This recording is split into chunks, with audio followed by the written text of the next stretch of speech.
ध्यान से देखिए, एक सवाल है कि 3 दोस्त है, ए बी सी, 3 दोस्त है, तीनों मिलके एक दुकान में गया। तीनों एक ही रूम में रहता था, तीनों दोस्त था।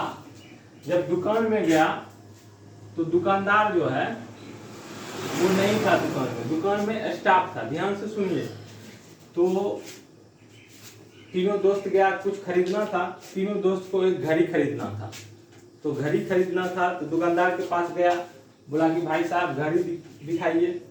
तो घड़ी दिखाया, उसको पसंद आया और वो पूछा इसका कितना कीमत है। तो दुकानदार तो दुकान में नहीं था, स्टाफ था। स्टाफ बोला कि इसका कीमत है 30 रुपया। उसको दाम पता नहीं था, फिर भी अंदाजा बोला कि कितना है, 30 रुपया है। तो वो तीनों दोस्त 10-10 रुपया करके क्या किया, 30 रुपया पुराया और दुकानदार को दिया और घड़ी लेके वहां से चल दिया। फिर 1 मिनट के बाद क्या हुआ, दुकानदार जब आया पूछता है कि क्या बेचा तुम। तो स्टाफ बोला कि एक घड़ी बेचे। बोला कितना में बेचा। तो बोला कि 30 रुपया में बेचे हैं। तो बोला कि उस घड़ी का कीमत जो था कितना था, 25 रुपया था। तुम उससे 5 रुपया ज्यादा ले लिया है और वो 25 रुपया दुकानदार रख लिया। बोला कि तुम 5 रुपया लो, उसको ग्राहक को 5 रुपया रिटर्न कर देना। तो रिटर्न कर देना तो उसके पास 5 रुपया 3 आदमी को कैसे बटेगा, एक आदमी को तो देना नहीं था, तीनों को देना था।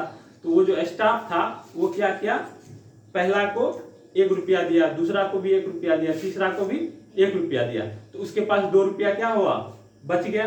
तो बच गया तो बोला कि इसको हम आप तीनों में कैसे बांटेंगे, ये 2 रुपया जो है हम ही रख लेते हैं, ये 2 रुपया क्या करते हैं, हम रख लेते हैं। तो बोला कि ठीक है।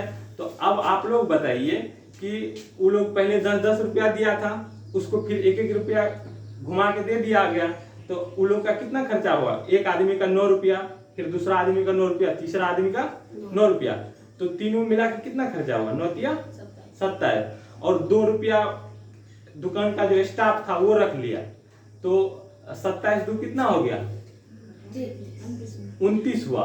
तो 1 रुपया कहाँ हुआ गायब, 1 रुपया कहाँ गया, बताइए, कोई बता सकते हैं। नहीं तो आप लोग कमेंट करके बताइए।